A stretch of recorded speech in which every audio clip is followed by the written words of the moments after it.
بسم الله والصلاة والسلام على أشرف خلق الله سيدنا محمد عليه أفضل الصلاة والسلام. أهلا وسهلا بكم متابعين الكرام، كل سنة وانتم طيبين بمناسبة شهر رمضان. أعاده عليكم وعلى الأمة الإسلامية بالخير واليمن والبركات. النهاردة جاية لكم بفكرة الفانوس. أنا طبعا يعتبر نزلتها متأخر، الفيديو ده متصور لي أكتر من شهرين،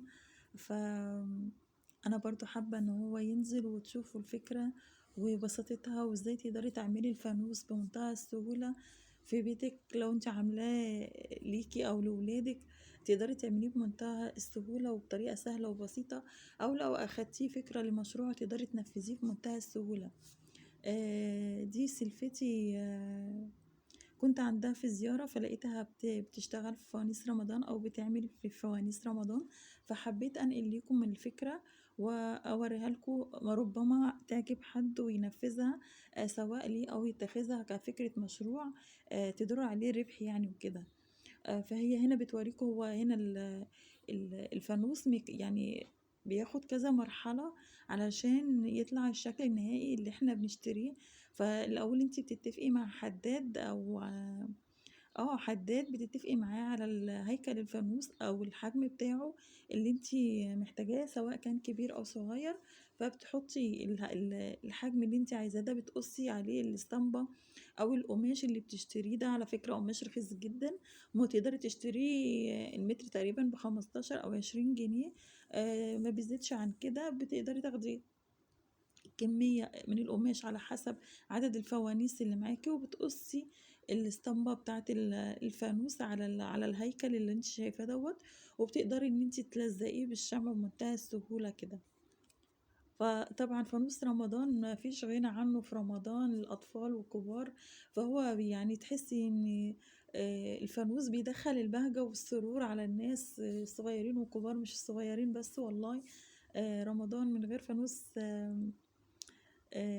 تحسي ان هو يعني فتحسي ان فانوس رمضان ده من الطقوس الرمضانية اللي ما فيش غنى عنها في اي بيت، مع الناس كلها والله، مسيحي ومسلم متهيالي بيحتفل معانا بقبول شهر رمضان.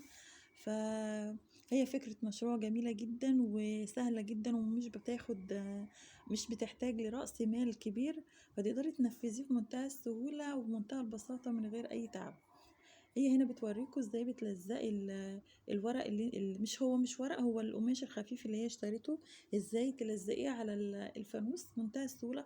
طبعا ده بيجي بيتقص على قد حجم الفانوس، وبتلزقه بالمنظر اللي انت شايفاه دوت، منتهى السهولة والبساطة. والله ما اخد في ايدها وقت يعني، ما شاء الله يعني.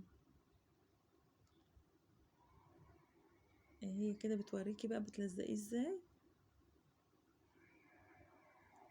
كل سنة وانتم طيبين يا جماعة، يا رب يكون رمضان خير وسعادة على الشعب المصري والشعب العربي كله، أعاده على الأمة الإسلامية بالخير واليمن والبركات. كل سنة وانتم طيبين حبايبي. هنا بصي بقى بتقولك إن هنا بتحطي فرنشة على الفانوس أهو، هو كده يعتبر خلاص هيتحط له بقى الفرنشة، وبتحطي له اللمبة بتاعة الإضاءة. هنا بقى سيلفي بيقول لكم وحوي يا وحوي، كل سنة وانتم طيبين. بصي بقى ده هيكل الفانوس الكبير، هو يوريكي برضو هتلزقيه ازاي اهو، سهل جدا وبسيط جدا.